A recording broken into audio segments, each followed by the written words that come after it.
Estamos de volta com o tema estresse infantil, com a presença da jornalista e psicóloga Tânia Rodrigues.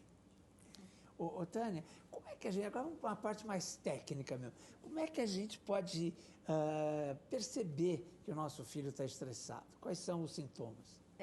Alguns dos sintomas mais aparentes são as mudanças nos hábitos.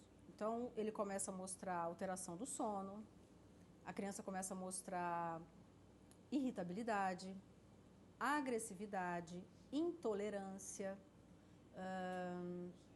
Claro, o rendimento escolar também, se ele está em idade escolar, o rendimento escolar é afetado. Então, tudo isso, os pais têm que ter um olhar sensível para tudo isso. Não pode simplesmente achar que é uma coisa do dia a dia. Ok, não vai de repente fazer uma inquisição ali naquele primeiro momento, mas observe, 1 dia, 2 dias, porque a criança expressa, o adolescente também, são expressões diferentes, mas também tem uma questão que a gente não tocou aí, que é a questão também que hoje é muito comum, dos pais separados, né? Uhum. Então tem aquela coisa assim, não, ele tem que ficar comigo tantos dias, né?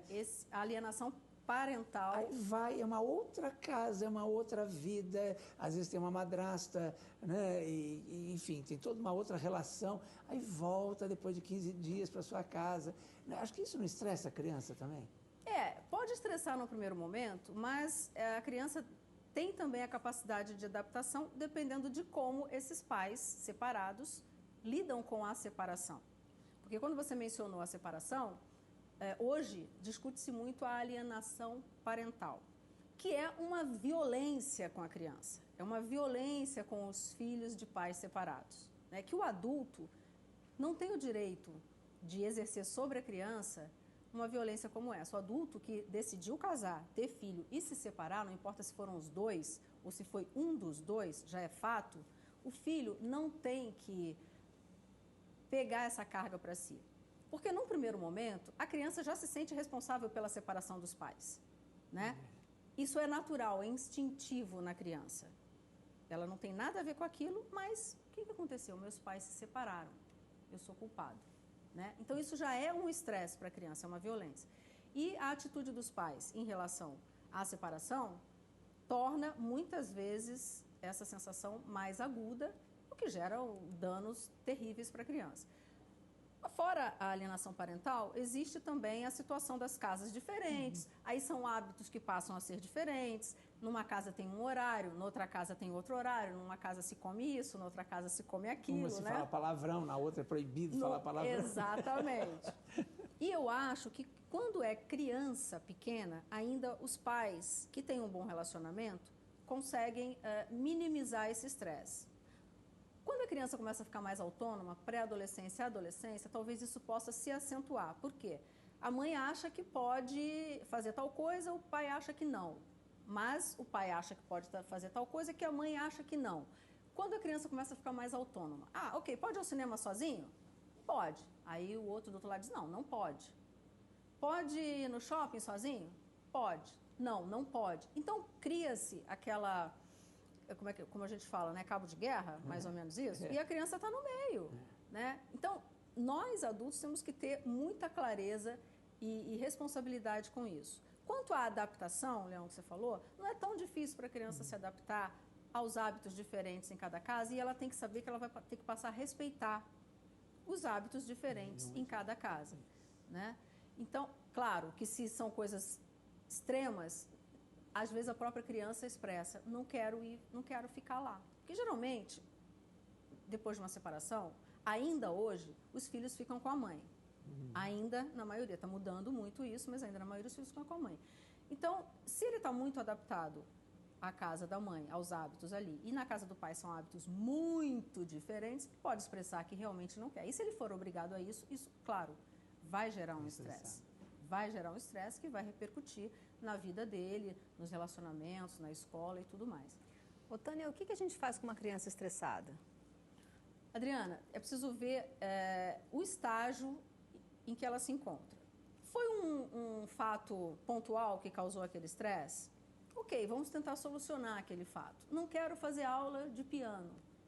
Vamos aceitar que ele não queira fazer aula de piano. Vamos ver se ele se interessa né, por outra atividade e estimular o desejo dele, o prazer dele. E ouvir também, né? Por que que ele não quer, né? Exatamente, ouvir por quê. Não, eu não gosto de piano, mas eu gosto de, sei lá, violino, né? Pode acontecer. Um outro aspecto também em relação a isso é um fator pontual que a gente tem que aceitar. A gente não pode querer realizar as expectativas da gente, né, ali. Outros fatores são fatores crônicos. É um problema de relacionamento na família, relacionamento entre os pais, ou na escola, o chamado bullying atualmente. Então é preciso estar atento a isso, porque se a gente não consegue resolver com uma atitude prática, ok, não vai fazer aula de piano, é preciso buscar um apoio.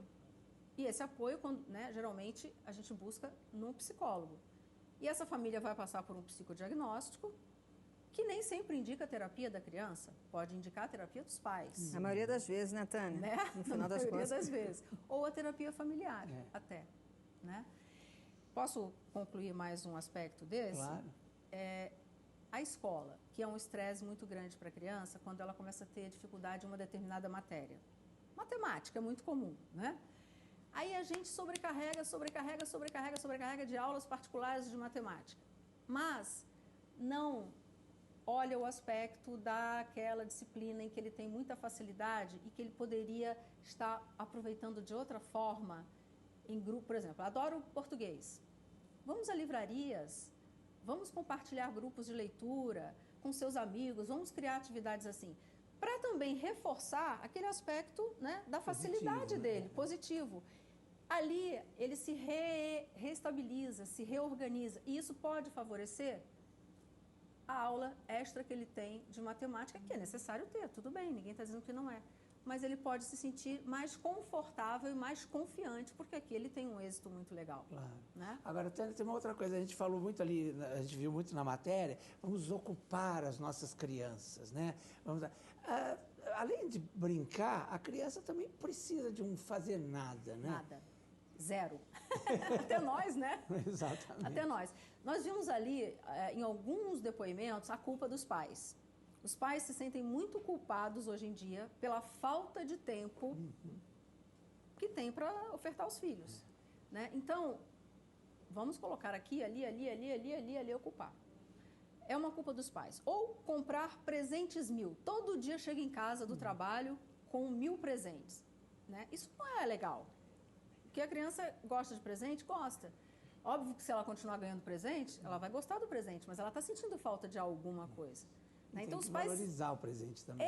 E os pais estão fazendo isso. Compra muito, dá muito, enfia muito em atividade, deixa a criança decidir sobre situações nas quais ela não tem ainda, para as quais ela não tem ainda maturidade, porque os pais estão um pouco ausentes, fisicamente ausentes no trabalho e emocionalmente ausentes, porque eles chegam do trabalho cansados e eles chegam estressados.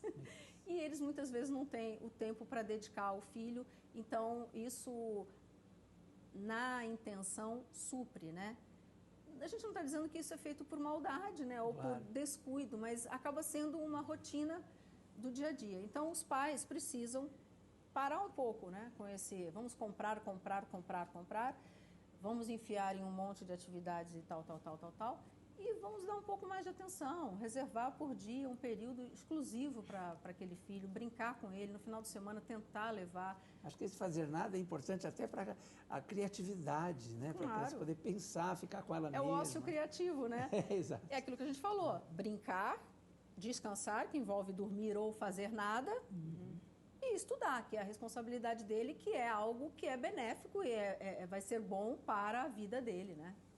Isso que você falou também, né, Tânia, de colocar a decisão nas costas do filho, isso é bem complicado também. Às vezes os pais perguntam para o filho qual escola você gostaria de estudar. Isso aí você está colocando uma carga grande para o filho decidir, né? É importante também a escolha da escola, isso deve partir dos pais, eles devem observar que escola se encaixa melhor no perfil dos filhos? Sim. Eu tenho uma sugestão, Adriana, que é o seguinte: eu não posso, se sou uma família liberal, que educo de forma liberal, colocar meu filho numa linha pedagógica que seja mais rígida. O contrário é verdadeiro. Agora, para escolher uma escola, porque é um drama muito grande para os pais escolher uma escola. Então, o que a gente tem que fazer? Buscar, porque a criança ou o adolescente, ele não tem autonomia, maturidade, clareza para escolher ele próprio a escola. Ele pode até sugerir, porque o amiguinho estuda e tal. Mas a gente tem que fazer uma seleção de escolas, pré-seleção de escolas, que tenham a ver com o perfil da família e da criança. E aí sim, olha, dentre essas três, eu estou satisfeito, eu, pai e mãe, estamos satisfeitos com uma das três. E aí sim, apresentar a essa criança essa escola e essas três escolas, e a decisão dela vai contar. Até levar, né? Levar para conhecer. Isso aconteceu comigo quando a minha filha Estela tinha 6 anos, que ia sair da escolinha de educação infantil para ir para uma outra escola. Aí a gente pensou assim, puxa, olha que legal essa escola grande, com esse bosque, com não sei o quê. Ela chegou lá, ela ficou estressada. Aquilo gerou nela um medo, uma ameaça, porque o estresse é isso também. Porque era um espaço gigantesco. Imagina ela com 6 anos, vindo de uma escolinha que era um sobrado. Então, às vezes, a gente acha que está, né? Mas, óbvio, que a gente já tinha outras duas selecionadas, mas a gente achava aquela ali com um bosque muito legal, né? Em São Paulo, você conviver com verde e tal.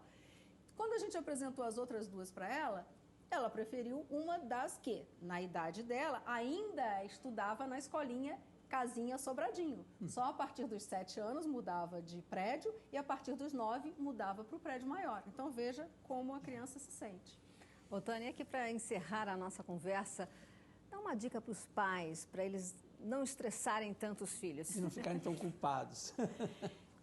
Olha, eu acho que a gente só tem que... É difícil, sabemos que nós também sofremos hoje muitas demandas, né? Temos muitas coisas a atender, mas eu acho que a gente só tem que abrir o coração, pensar que nós decidimos ser pais, que nós somos capazes, somos amorosos e nós vamos conseguir realizar essa tarefa, sempre trocando ideias, buscando saber o que o filho está pensando, como ele está sentindo aquilo, e nunca se fechar só na família, trocar ideias com outros pais de outras idades, buscar o relacionamento com a escola, que é um ambiente onde ele passa uma boa parte do tempo, e buscar leituras, a gente tem os autores tradicionais, temos os contemporâneos, temos vários livros de leitura bem acessível que nos ajudam também, até para a gente ter argumentos com o filho, poder conversar. Posso sugerir uma leitura? Por favor.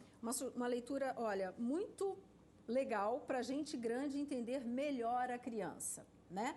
Para gente grande entender melhor a criança, da Casa do Psicólogo, que fica na Vila Madalena, aqui em São Paulo, mas tem o site casadopsicólogo.com.br e o livro pode ser adquirido, é da psicóloga Vera Nunes, que também lançou o papel das emoções na educação infantil. Então, são leituras gostosas, a gente se identifica muito, reconhece o filho da gente ali, a gente também, e facilita para a gente lidar com essas situações. E vamos ser pais, né, porque ser pai e ser mãe é uma grande revelação e uma revelação a cada dia. Obrigada, Tânia. Eu que agradeço, obrigada. A Tânia que é a mãe também de uma menina linda, Estela, com 14 anos.